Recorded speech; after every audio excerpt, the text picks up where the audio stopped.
The Theatre Royal, Drury Lane in London, is no stranger to the strange. With over 3 centuries of performance, passion, and death echoing in its velvet-lined walls, it holds a reputation not just for its grand productions, but for its ghosts whispered about by actors, stagehands, and patrons alike.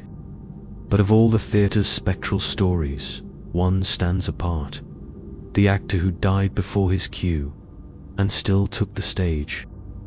Drury Lane, often called the heart of London's theatreland, has burned down, been rebuilt, and reimagined since the 1600s. It's seen monarchs, playwrights, and legends walk its halls.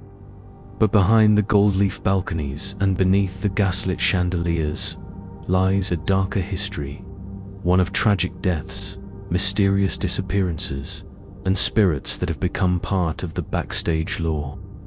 Many who work there speak of cold spots on stage right, unseen hands shifting props, and whispers in the wings when no one is there. But perhaps the most unforgettable tale emerged one rainy evening in the mid-1800s, when an actor made his entrance.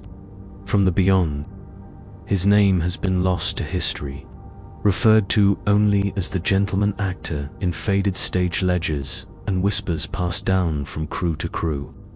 He was a well-known performer of the time, elegant, commanding, a master of tragic roles.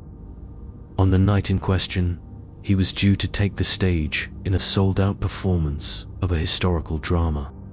The cast prepared, the audience murmured with anticipation, and backstage, the familiar chaos of curtain call ensued. But just minutes before his entrance, the gentleman actor, preparing in his dressing room, reportedly collapsed, clutching his chest.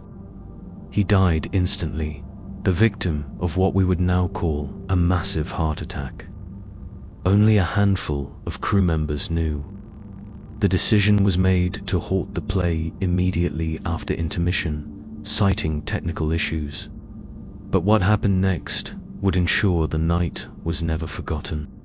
At the moment he was due to appear, at the precise cue, down to the second, the gentleman actor stepped on stage. Fully in costume, fully in character. He delivered his lines with chilling precision, paced across the boards with familiar elegance, and interacted seamlessly with the other actors. From the audience, nothing seemed amiss. In fact, his performance was said to have been particularly stirring, as though he was pouring his soul into it. Backstage, confusion spread. The stand-in hadn't been called. No one had seen him pass through the wings. The stage manager, stunned, reportedly whispered, "He's dead. So who the hell is that?" After his scene, he walked off stage and vanished. No one saw him in the wings, the dressing rooms, or the exit corridors.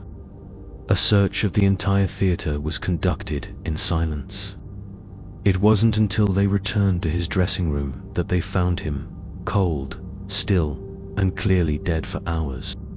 The cast, rattled and pale, gathered the next morning. Many believed they had suffered a collective hallucination until they began describing the performance, each recounting it in exact detail, with specific mannerisms and cues that matched the gentleman actor perfectly. Some even recalled a particular inflection in his final monologue, one he'd never rehearsed aloud. Stage crew swore the lighting cues had followed his position on stage without being called, as if some unseen force guided the tech perfectly. His final words that night, oddly improvised, were, "No man truly dies while the stage still remembers." The haunting didn't end with that night.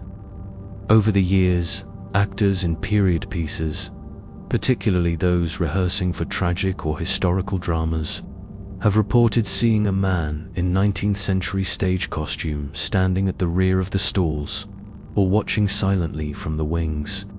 He never speaks. He simply watches, as if waiting for his next cue.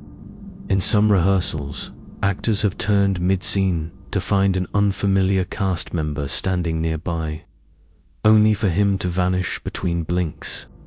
One actress fainted after passing him backstage, only to learn he had died more than a century before. The theater's older crew call him the final performer.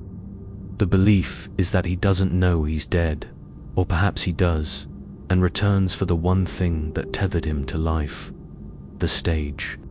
Whether a psychic imprint, a time slip, or a spirit drawn back by the lure of applause, the gentleman actor remains a haunting reminder that, for some, theater is more than passion, it's purpose.